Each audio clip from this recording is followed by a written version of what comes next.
chapter.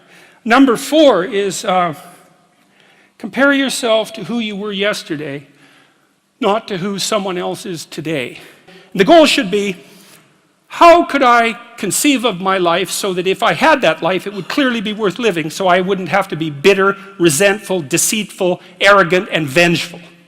Like, that's sort of the bottom line, right? Because that's what endless failure does to you. It's not good. And that's what life without purpose and a goal does to you as well, because life is very hard. So you think, okay, well, I need to adopt a mode of being that would justify my suffering. And you can ask yourself that question. What would make this worthwhile? I quote Nietzsche, I think, in that chapter. He said, "He who has a why can bear almost any how."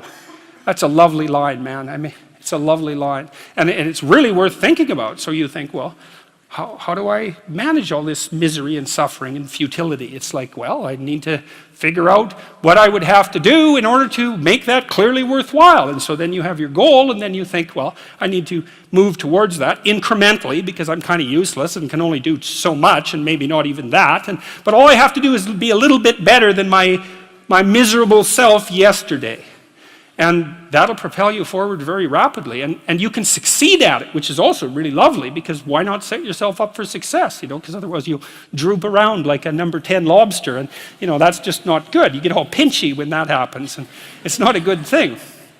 So that was chapter 4. Jordan Peterson's advice here to pick a goal and carve it out into little pieces to make sure that you're justifying all the pain that you have to go through in order to reach that goal.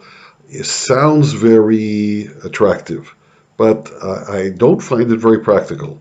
It's so hard to figure out what your goal is. That may take years.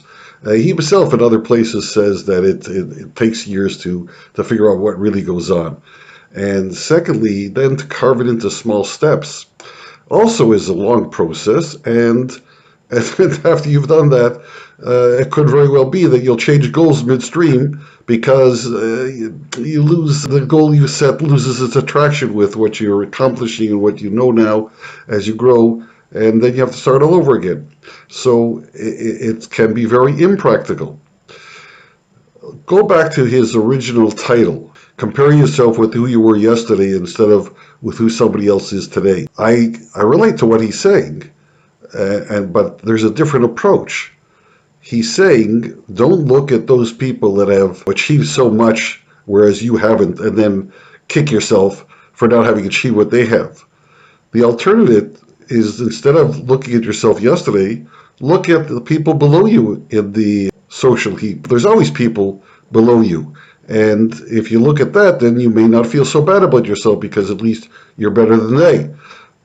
Now, that itself could be satisfying, but there's a particular way to use that to really make yourself feel much better about what you're doing and how well you're accomplishing goals of your life. And that is through the Jewish teaching of giving charity.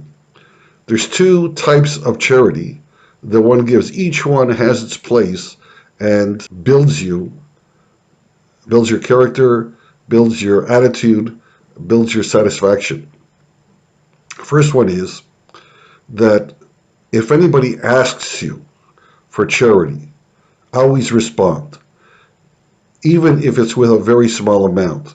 So, for example, the situation we most often dread is a beggar on the street.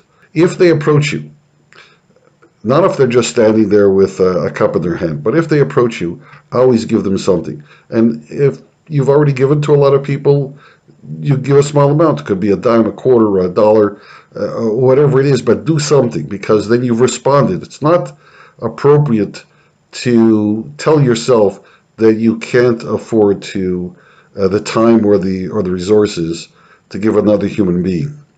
It just builds your own character to say, I have enough to give someone else.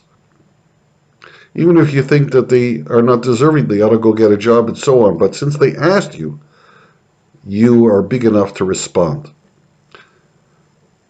That works. Then there's the other type, and that is that you ought to have a regular charity fund. The other way is to put aside 10% of, let's call it, your disposable income. This is the amount you have left over after paying for what you have to pay and before you buy things that you didn't really have to buy. So if you put away 10% of that as a charity fund, and then there's plenty of places to give it. There's religious organizations, there's hospitals, children's programs, disaster relief funds, all kinds of things like that, or ongoing Red Cross, whatever your fancy is. Perhaps even it's just a library in your community, but some kind of social service for other people that are in need that can't seem to get this together for their own. That teaches you that you are able to contribute to society. It's like the smile in the first rule. It makes you feel good, and it makes you feel good not about yourself, but about your goals, about your achievements, about your status in life. You've arrived. You're capable of giving to others. That is a tremendous achievement. You won't have to worry so much about what's life all about and whether you're doing as well as the next guy. You're doing better than the guys you're giving to. And that is a statement in itself. Try it. Give charity. It works. It makes you feel good. So for Rule 4, Jewish teachings would suggest don't measure yourself against those above you. Instead, measure yourself against those below you and how you help them. Regarding the 10% range of charity giving, that's a suggested amount. People that are doing very well are encouraged to give up to 20% of their income, since they can afford to do so.